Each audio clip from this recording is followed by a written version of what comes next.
We're here with the founder of the Cyber Athlete Professional League. Angel, glad to have you. Thank you for having me. Appreciate that. The CPL has been on almost every major American channel and station, G4, Tech TV. Have you been surprised at the amount of coverage the Main Street coverage has done for you? Well, the kind of coverage that we're getting is not exactly what I want for the sport, but it is certainly a solid first step. The reason that I anticipated and was not surprised by the coverage is because of the newness of the concept. That carries a lot of weight, especially here in the U.S. with the media. As they see it and they think about geeks with computers competing and all that, that just obviously has an attraction with the media. The kind of coverage that I really want, we're just starting to see. I think that the first real big step for proper coverage was the ABC piece that we did with Peter Jennings, where it was more, still had that wowness type of feeling to it, but it was a lot more of an explanation of the sport. And that's going to be just sort of the next step, what I envision. But the ultimate step is to have when you're watching the news at night and you're watching your regular evening news, that at the end of as part of the sports broadcast, that they mention a CPL event and that they say, at the CPL event and so such team from such place in the world won, and they won, $30,000, and the action was great, and we get a little bit of commentary. I realize that road is long and that it's not something that's going to happen overnight, so I am excited about what we're getting, but we're trying to emphasize in our coverage, specifically for the upcoming summer event in 2004, more of an in-depth coverage of the players, of the gamers, of the statistics that go into the sport, of the tactics that are used, and a lot more encompassing type of review and type of coverage. So I can't really say that I'm surprised. I'm pleased, but I'm not quite surprised, because I realized that once the American public would realize that this was happening, although they were not really aware of it, that there was going to be a lot of reports. We get about 6 to 8 requests for interviews a week, and we have been not doing them as much because we now are asking for the questions in advance, and if we feel that there's going to be just a repetition of what's already been said, that it's not moving us forward. So we'll allow other people to do those interviews. We pass them on, and we just want to focus on the things that we think are going to solidify the sport. Now let me ask you, what is your relationship like with CPL Europe? CPL Europe and us have sort of a love-hate relationship. The love is that these people are real hard-working, and that they have an incredible ability to just work under any kind of circumstances. The hate, which is kind of a strong word, it's really not hate, is the fact that they feel that there's time for them to do the things the way they want to do them. So soon we're announcing, and obviously we're going to be announcing it now with this video, but we're announcing that we are redoing and rethinking the way that we are going to do our CPL Europe events. And the way that we're going to be doing it is we're going to focus more on country events, and then we're going to do the same concept, translate the same concept that we have here in the U.S., which you'll see, which it's going to get us into another area, which is that we're also redoing the way that we're doing events here in 2004. But to continue on your question, the way that we're going to approach it is we'll have, for example, CPL Denmark and CPL Sweden and CPL Spain and CPL France, and then at the end in summer or right after our summer event here, we're going to have sort of like the Super Bowl in Europe also.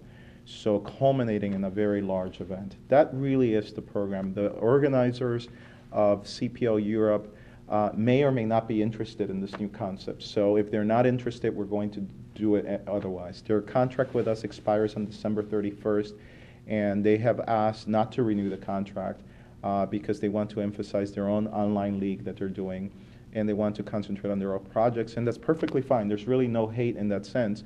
It's just that with them, we are going to be driving with our new partners into this new concept of getting more exposure and higher cash prices in Europe for 2004. You've been here at the Hyatt. The CPL's been here for some time. How excited are you to be moving to this new venue, to have a new floor plan? That's a very exciting thing for me because a lot of people know, especially people that have been watching the sport for a while, that my ultimate goal is to build a structure from the ground up for our sport. And hopefully for it to be here in Dallas, but it could be basically anywhere else in the United States. Obviously, we would like to do that here first in the U.S. And I was doing an interview today with Gamer TV, and they asked me the same question, and then they sort of answered the question by saying, they looked around and you said, this is a small event, but you outgrew this space 2 years ago. And really, that is true. And we've been struggling for 2 years. I mean, the Hyatt has been fantastic to us, so I have no complaints about the way that they've dealt with us over the years. It's been 5 years now since we've been holding events here, but the Gaylord Texan Resort is everything I've ever envisioned and more. And the reason there's two critical reasons for that. One is absolute size and capability of handling our event, and the fact that I was touring it just a few weeks ago, and I realized that we had miscalculated. We thought that we could accommodate between 4,000 and 5,000 people in the BYOC, when in fact we could accommodate over 6,000 people in our BYOC, making it one of the largest BYOCs ever in the world. So we've been sort of, we're so impacted by this property and the space capabilities that we were insecure to assert the full capabilities of what's possible. And beyond that, the other aspect that is important to me personally is to start involving parents in the process of the sport. There's two reasons why. One is because I, as a parent myself, it allows me to interact with the people that are concerned about what their children are doing and maybe have some apprehensions about it. But also, all sports are driven by parents. That is a necessary component for the successful sport. So any organization that is just going to focus just on the competitors is going to have mild success. The big success is when parents are there cheering for their kids and coming out and just driving them and being involved in their practice and all that. And I think that a new venue like this one is great. As a matter of fact, I will say something that we have not announced yet, but we're only going to do our summer events at the Gaylord property. The winter events are going to be something that I also wanted to do and failed to do it on many times, is going to be moved around the country. So our target is, and if our discussions go as planned, our target is to move our winter event for 2004 outside of Dallas and probably in California, so the LA area. So it makes it for a little more difficult travel for some people, but we have such a great percentage of Californians that support the CPL that it only makes sense for us to expand it in that direction.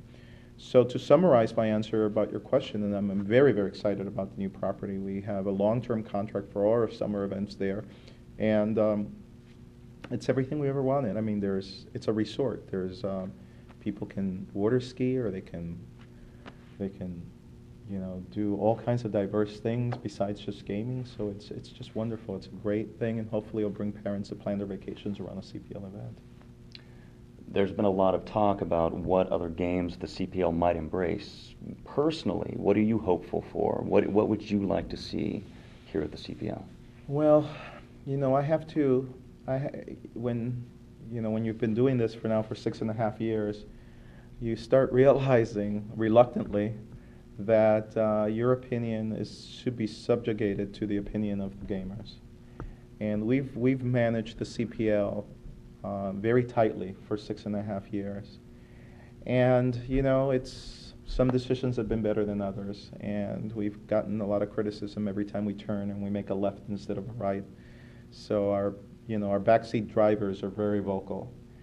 And it's time to allow the community to participate in the process of picking the game. So right now we're running, we have picked several games that we think offer some amount of value to the sport.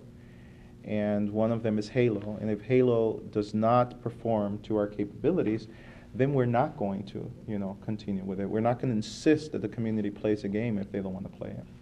Another game is, UT 2004, and there's another game that has a lot of possibilities, and the way they're building it, and seems interesting. But the online gamers are telling us that Battlefield and StarCraft are games that they like to see the CPL feature. So you know what? At one point, we just need to listen and to say, if there's a community that's voted already, close to 2,000 people have voted for each of those games, to insist on going left when so many people are telling you the right way is right, it's not really the proper path for the CPL. So while we will continue choosing games that we think offer value, we're also now going to open the league to have more input from the gaming community on that. And personally, I like Halo, but if it doesn't work as a competitive game, I'm not going to, I'm not going to bet the CPL on one game. It's not worth it to us. So Counter-Strike was a gamble that we took at a time when people told us it was wrong. And, the whole community, the whole competitive community was focused on Quake.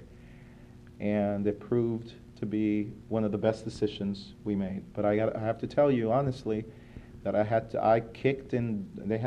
did not want to let go of Quake because I was a Quake player myself, and I thought that it brought a lot of value from a spectator point of view. But it worked out to be a wise decision at the end. So Mike, which was our commissioner at the time, Wardwell, and Frank Nuccio, and a lot of people that really pushed to have that game featured at the CPL, the credit really goes to them because I was not, my vote was against it. And so I still have never played Counter-Strike once. So, and I don't watch, I watch the games here, but I'm not a fan of the game, and still it has fans all over the world. As a matter of fact, an interesting tidbit, SK, I don't want to run all your tape, but SK just got back from China, and they say there's over 30 million people playing Counter-Strike in China right now. So how can you ignore a game of that potential?